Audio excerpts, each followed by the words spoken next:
எலும்பு இல்லாத கோழி ஒரு 1/2 கிலோ எடுத்து வச்சுக்கிறேன். இப்போ நம்ம வந்து இதில் கொஞ்சம் மசாலா சேர்த்துக்கலாம்.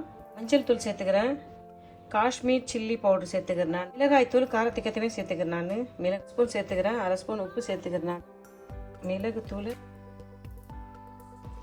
லெமன் சேர்த்துக்கிறேன், இஞ்சி பூண்டு பேஸ்ட்டு 1 ஸ்பூன் சேர்த்துக்கிறேன், அரிசி மாவு 2 ஸ்பூன் சேர்த்துக்கிறேன், அரிசி மாவு 2 ஸ்பூன், கார்ன்ஃப்ளவர் மாவு 2 டேபிள் ஸ்பூன் சேர்த்துக்கிறேன், மைதா மாவு சேர்த்துக்கிறேன், நான் பொடியாக நறுக்குனா பூண்டு சேர்த்துக்கிறேன், நான் பொடியாக நறுக்குனா மல்லி இலை சேர்த்துக்கிறேன், நறுக்குனா கருவேப்பிலை சேர்த்துக்கிறேன், பொடியாக நறுக்குனா பச்சை மிளகாய், ஒரு கைப்பிடி அளவுக்கு முந்திரி பயிர் சேர்த்துக்கிறேன், 1/2 ஸ்பூன் கரம் மசாலா தூள் ஒரு முட்டை சேர்த்துக்கலாம்.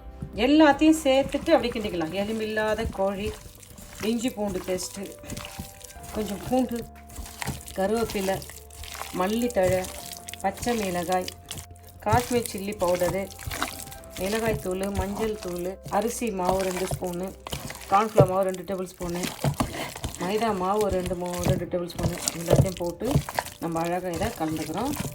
முட்டை சேர்க்க விருப்பம் இல்லாதவங்க லைஸாக கொஞ்சம் தண்ணி தெளிச்சிங்க. எல்லா மசாலாவும் போட்டுட்டு நம்ம சேர்த்துட்டோம். இதை அப்படியே ஒரு 15 நிமிஷம் ஊற வைக்கலாம். 15 நிமிஷம் ஊற விட்டு பிறகு செய்யலாம். இங்கே பாருங்கள், நம்ம போட்டு வச்சு 10 நிமிஷம் ஆயிடுச்சு. ஒரு 1/2 மணி நேரம் வரைக்கும் நம்ம ஊற வைக்கலாம். எண்ணெய் காஞ்சிச்சு, எண்ணெயில் போட்டு நம்ம பறக்கலாம்.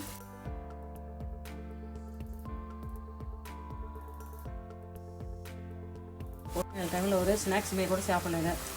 உப்பு காரம் உங்கள் விருப்பப்படி சேர்த்துக்கலாம். இதில் ஏன்னா ஒரு மசாலா உங்களுக்கு பிடிக்கலன்னா அவாய்ட் பண்ணிடலாம்.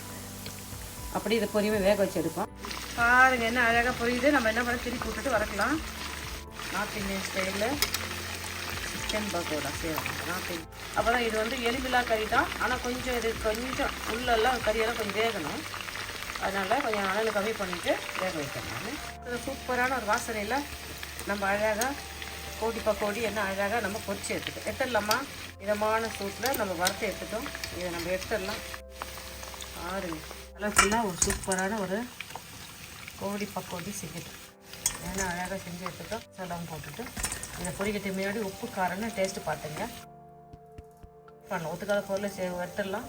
எக்ஸ்ட்ரா உப்பு காரம் கூட்டி போட்டுக்கலாம். இதை பொரிச்சு எடுத்துட்டோம். மீதம் இருக்கிறது பாருங்கள், இந்த இது கூட சேர்த்து அந்த பூண்டு, அந்த கருவேப்பிலை, கொத்தமல்லாம் சேர்த்து ரொம்ப வறக்கணும்.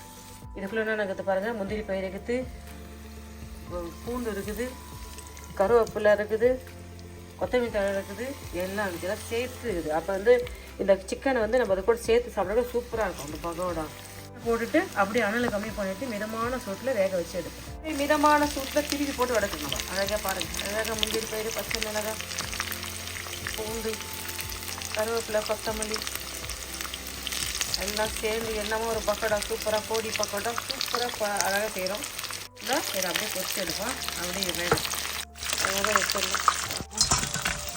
இதில் கொஞ்சம் கருவேப்பிலை 2 பச்சை மிளகாய் போட்டு சாப்பாடு ரெடி. பாருங்கள், என்ன சூப்பரான சுவையான அழகான ஆரோக்கியமான ஜெட்டி பப்பி கோடி பக்கோடி சிக்கன் வச்சு என்ன அழகாக செஞ்சிட்டோம். இது அழகாக நார்த் இந்தியன் ஸ்டைலில் செய்கிற சிக்கன் பக்கோடா. இது கூட அழகாக சூப்பராக நம்ம வறுத்து எடுத்துட்டோம். எல்லா ஃப்ரைட் ரைஸுக்கும் ஏற்ற சூப்பரான ஒரு சைட் டிஷ் இது. நான் செஞ்ச இந்த வீடியோ உங்களுக்கு ரொம்ப யூஸ்ஃபுல்லாக இருக்கும்னு நினைக்கிறேன். நீங்களும் இதே மெத்தடில் இந்த கோடி பக்கோடி செஞ்சு பார்த்துட்டு எப்படின்னு சொல்லுங்கப்பா. இந்த வீடியோ உங்களுக்கு பிடிச்சிருந்தா லைக் பண்ணுங்கள். உங்கள் ஃப்ரெண்ட்ஸுக்கும் ஃபேமிலிக்கும் தெரிஞ்சவங்களுக்கு சொல்லி எனக்கு சப்ஸ்கிரைப் பண்ண சொல்லுங்கள். இந்தாங்க, நான் செஞ்ச கோடி பக்கோட்டி சிக்கனில் செஞ்சேன் எப்படின்னு சொல்லி சாப்பிட்டு பார்த்து சொல்லுங்கள்.